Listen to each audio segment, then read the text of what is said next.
Hi students, हमारा आज का जो टॉपिक है वो है इनहिबिटर्स। ठीक है, जब भी आप इनहिबिटर्स को देखते हैं तो इनहिबिटर्स वर्ड जो है वो इनहिबिशन से है इवॉल्व। अब आपको पता है कि इनहिबिशंस के मतलब ही स्टॉप है, इनहिबिशन का मतलब ही रोक है, किसी भी चीज़ को रोकना, किसी भी चीज़ को स्टॉप करना। सबसे पहले मैं बायोलॉजी के अंदर आज हम इसको क्यों पढ़ रहे हैं, बायोलॉजी के अंदर हमें इसकी क्यों ज़रूरत पड़ी, इसको ज़रा गौर से सुनें। स्टूडेंट्स देखें, मेरे पास दो नॉर्मल मैन हैं। एक जो है ये हेल्दी एक्सरसाइज करता है, इसकी डाइट अच्छी है, इसकी फूड अच्छी है, मील वगैरह, और इसकी खुराक भी अच्छी है और उसके साथ साथ इसकी एक्सरसाइज भी अच्छी है। ये जो है, एक तो इसकी एक्सरसाइज भी अच्छी नहीं है, दूसरे नंबर पे ये स्मोकिंग करता है, ड्रिंकिंग करता है। ठीक है, अब मुझे ये बताएं दोनों में से हेल्दी कौन है। वैसे फिंगर को देखने से तो ये हेल्दी लग रहा है, ये बड़ा भी लग रहा है और ये मोटा भी लग रहा है। ठीक है, लेकिन ऐसा नहीं, आप ऐसे कर लें। ठीक है, अब उलट कर ले, ये स्मोकर है। ठीक है, अब ये वीक भी है, तो असल में रीज़न ये है कि इसके वीक होने की वजह क्या हुई, इसके कमज़ोर होने की वजह क्या हुई।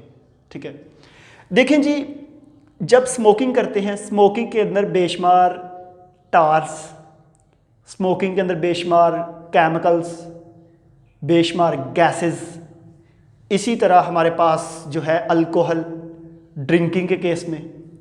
और अगर हमारा लिविंग स्टाइल बहुत पुअर है, आप पाकिस्तान, ये जो हमारे पेरिफेरी रीजन जितने भी हैं, इंडिया है, बंगाल, नेपाल, मालदीव, ये जितने भी कंट्रीज़ हैं, इनमें बहुत से ऐसे सिटी हैं जो कंजेस्टेड है। जिस तरह पाकिस्तान में कराची है, लाहौर में अंदरून लाहौर जो है, ये जो सिटी है ना, इसमें छोटी छोटी स्ट्रीट्स और बहुत ज़्यादा पॉपुलेशन, वहाँ पे फ्रेश एयर की अवेलेबिलिटी कम है, वहाँ पे एयर क्लीन नहीं है, उन लोगों में बेशुमार बीमारियाँ होंगी। और ऐसे लोग जो फैक्ट्रीज़ के इलाका में रहते हैं, क्योंकि फैक्ट्री से निकलने वाला जो वाटर है उसके अंदर बहुत सारी हैवी मेटल्स हैं, बहुत से केमिकल्स हैं। अब मसला ये है कि मैं जो चैप्टर स्टार्ट किया हुआ है, मैंने आपको बार बार बताया कि हमारी बॉडी में जितने भी केमिकल रिएक्शंस होते हैं वो सारे के सारे इंजाइम की मौजूदगी में होते हैं, वो इंजाइम करवाता है। ठीक है, अगर इंजाइम का काम है रिएक्टेंट को लेना, प्रोडक्ट में कन्वर्ट कर देना, तो इसकी हम यहाँ पे डायग्राम जो है वो बना लेते हैं ताकि आपको और क्लियर समझ आ जाए। मेरे पास ये है एक इंजाइम।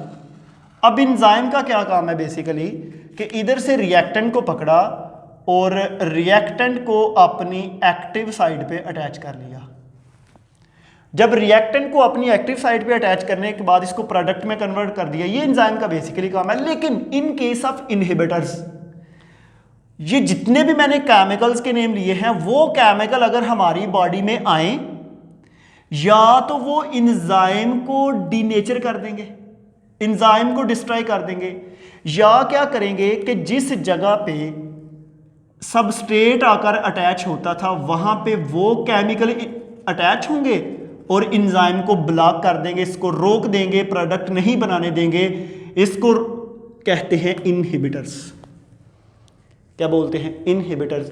अगर मैं आपको इनहिबिटर्स की कुछ एग्जांपल्स जो हैं वो पुट करूं, तो इसमें जो है हमारे पास डिफरेंट एग्जांपल्स है, जैसा कि एंटी मेटाबोलाइट्स। एंटी मेटाबोलाइट, ये जो है केमिकल्स, एंटी मेटाबोलाइट के साथ जो है नेक्स्ट हमारे पास बहुत से पॉइजन, विनोम, और स्पेशली एक सायानाइड। ये स्पेल वगैरह जो स्पेलिंग है, ये ज़रा थोड़ा से देख लिए करें, क्योंकि बहुत से ऐसे स्पेलिंग है जो लिखते लिखते जो है मैं सोच कुछ और रहा होता हूँ, लिख कुछ और देता हूँ। ठीक है, और बहुत से ऐसी स्पेलिंग है जो मिस्टेक हो जाती है मुझसे, तो स्पेलिंग वगैरह का ज़रा आपने थोड़ा सा ध्यान करना है जी। ये डिफरेंट स्टूडेंट केमिकल्स हैं, ये वो केमिकल्स हैं जो एंजाइम को ब्लॉक करते हैं। इसमें से एक को हम ज़रा थोड़ा सा डिस्कस करते हैं। ये जो सायानाइड है ना, सायानाइड का फार्मूला है ये कार्बन का ऑक्सीजन के साथ डबल बॉन्ड और दूसरी साइड पे नाइट्रोजन का डबल बॉन्ड और ये लोन पेयर ऊपर नाइट्रोजन के, ये है जी सायानाइड का फार्मूला। जो ही सायानाइड हमारी बॉडी में जाए इंसान की उसी वक्त डेथ हो जाती है। मैं सायानाइड की कुछ हिस्ट्री पढ़ रहा था, आपको पता है ऑल ओवर द वर्ल्ड जो सबसे लार्जेस्ट डेजर्ट है वो सहारा डेजर्ट है। उसके बाद वर्ल्ड में जो 7-8 बिग डेजर्ट है वो ऑस्ट्रेलिया में है। और स्टूडेंट ऑस्ट्रेलिया के अंदर एक स्नेक की टाइप पाई जाती है जिसको हम ब्लैक मांबा कहते हैं। ब्लैक मांबा के साथ रसल वाइपर इंडिया में पाया जाता है, पाकिस्तान में किंग कोबरा, ये डिफरेंट स्नेक हैं। लेकिन उसमें से जो ब्लैक मांबा है ना, उसको पूरी दुनिया में सबसे टॉप पे रखा गया है। मीन को उसकी शेप की बेस पे, उसकी पॉइजन की बेस पे, उसका जो विनोम है इसकी बेस पे, तो उसके विनोम के अंदर पाया जाता है सायानाइड। जो ही वो सायानाइड हमारी बॉडी में जाएगा इंसान सडन उसकी डेथ हो जाएगी। हम अक्सर जब ये हम अपने बुजुर्ग हजरात जो थे वो सुनते थे उससे, बल्कि मेरे अपने विलेज के पास एक दरबार है जिसको हम बैरोनाथ कहते हैं। ये एक हिंदी जुबान का लफ्ज़ है बैरोनाथ। वो वहाँ जो बुजुर्ग था वो सांपों का इलाज करता था, ये पार्टीशन से पहले की बात है। वो स्नेक का इलाज करता था। वो हमारे बुजुर्ग बताते थे कि हर वो शख्स जो एक दफ़ा जिंदा बैरोनाथ के पास आ जाता वो सेट हो जाता, उसको मतलब ट्रीटमेंट हो जाती, उसको इलाज हो जाता उसका। आज भी उसका मंदिर वहाँ पे मौजूद है उस बुजुर्ग का। बुजुर्ग कह सकते हैं या आप वो उनके धर्म का जो कोई भी बड़ा जो है वो कह सकते हैं। तो अब देखें यहाँ पे हमने तो देखना है कि उसने समाज की कितनी खिदमत की है, उसने इंसान के लिए क्या किया। धर्म तो उसका जो मर्जी हो, ठीक है जी। अब देखें ये जो साइनाइड है इसका मतलब है साइनाइड ब्लॉक कर देता है एंजाइम को। अब मेरे पास दो तरह के इनहिबिटर्स हैं, एक है रिवर्सिबल इनहिबिटर्स और दूसरा है रिवर्सिबल इनहिबिटर्स। इरिवर्सिबल इनहिबिटर ऐसे इनहिबिटर्स हैं जब वो एंजाइम के पास आए, अगर हम यहाँ पे इधर एक एंजाइम बना लें, ये मैं इस जगह पे एक एंजाइम जो है वो बनाता हूँ। ये जो स्टूडेंट एंजाइम है ना, इस एंजाइम के पास कुछ इनहिबिटर्स आए और आने के बाद इसके साथ यहाँ पे कोवलेंट बॉन्ड बना ले। आपको पता है कि जब एक दफ़ा कोवलेंट बॉन्ड बन जाए तो उसको ब्रेक करना ज़रा मुश्किल है। जब इसके अंदर कोवलेंट बॉन्ड बन जाएगा,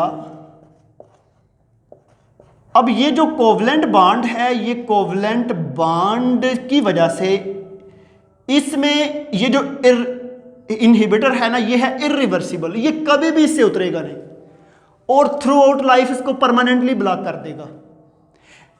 एक काम ये, या तो ये इसको ब्लॉक कर देगा या फिर ये क्या करेगा कि जब इरिवर्सिबल इनहिबिटर आते हैं तो वो क्या करते हैं कि एंजाइम की शेप को ही चेंज कर देते हैं।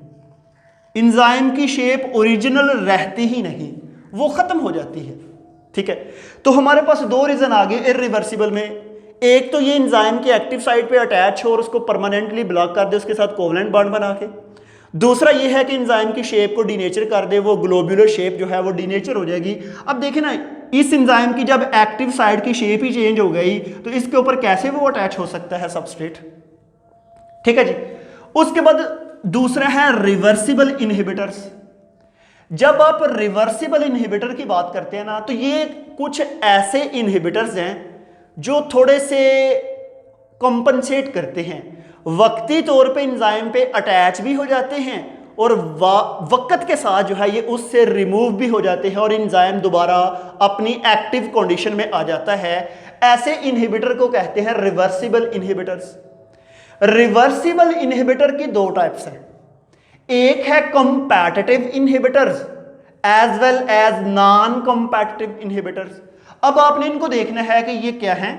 देखें जी, मेरे पास ना ये एक एंजाइम है ये वाला, ठीक है। अब देखें इसके पास ना, इसके ऊपर जो सबस्ट्रेट अटैच होना है ना वो ये है। जरा पॉइंट को जरा गौर से सुनना है, ये है, ठीक है जी। ये है जी सबस्ट्रेट, और सबस्ट्रेट के साथ साथ इधर ये है जी इनहिबिटर, ठीक है। अब अगर आप देखें दोनों को तकरीबन इनकी शेप सेम लग रही है, दोनों की शेप, सिर्फ थोड़ा सा फर्क है। इनहिबिटर में ये जरा थोड़ा सा नैरो है, ये जरा ब्रॉडर है, तकरीबन सेम है, ठीक है। अब ये दो हैं, लेकिन ये जो एंजाइम है इसकी एक्टिव साइट पे सबस्ट्रेट ने अटैच होना है, ठीक है, लेकिन उधर इनहिबिटर भी है। अब दोनों में कंपटीशन होगा, दोनों में मुकाबला होगा, क्योंकि कंपैटिटिव वर्ड रिलेट ही कंपटीशन से है। दोनों में जब कंपटीशन होगा, अगर इनहिबिटर पावरफुल है तो सबस्ट्रेट को वो पीछे छोड़ के खुद जाकर अटैच हो जाएगा। अब देखिए ये अटैच तो हो गया है, अटैच होने के बाद ये जो इनहिबिटर है ना, ये प्रोडक्ट में कन्वर्ट नहीं होता, उसको ब्लॉक कर दिया इसने। अब क्या होगा कि इसको दोबारा रिमूव करने के लिए हम उस केमिकल रिएक्शन के अंदर ना सबस्ट्रेट की तादाद को इंक्रीज कर दें। मतलब हम सबस्ट्रेट जी कर दिए 50, जो ही सबस्ट्रेट ज्यादा करेंगे तो ये सबस्ट्रेट दोबारा इसके ऊपर फाइट करेंगे इसके साथ, और ये इनहिबिटर को दोबारा से यहां से रिमूव होना पड़ेगा, और ये सबस्ट्रेट दोबारा एंजाइम के ऊपर अटैच होके अपना काम शुरू कर देगा। तो ऐसे को हम क्या बोला है, रिवर्सिबल इनहिबिटर्स। क्या कहा है, रिवर्सिबल। अब इसकी मैं आपको बता देता हूं एग्जांपल्स। ये मैंने ना इसकी एग्जाम्पल पढ़ाने के लिए ना आपको मैं यहाँ पे ना एक फार्मूला बना के देता हूँ। मैं ना 4 कार्बन बनाता हूँ, 1 2 3 4, 4 कार्बन के साथ ना मैं आपको ये बताता हूँ कि ये फार्मूला है किसका। स्टूडेंट्स ये जो फार्मूला है ना, ये है जी हमारे पास सक्सीनिक एसिड्स का। ऊपर भी हाइड्रोजन लगा दिए, इधर भी हाइड्रोजन, इधर भी हाइड्रोजन, और ये ऑक्सीजन, और यहाँ पे जो है ऑक्सीजन का डबल बॉन्ड, और इधर हाइड्रोजन। ये मेरे पास जो फार्मूला है ये है सक्सीनिक एसिड का। किसका फार्मूला है, सक्सीनिक एसिड्स का।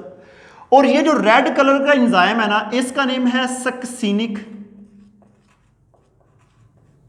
Dehydrogenase enzyme. Succinic dehydrogenase enzyme है इसका नेम, रेड कलर वाले का।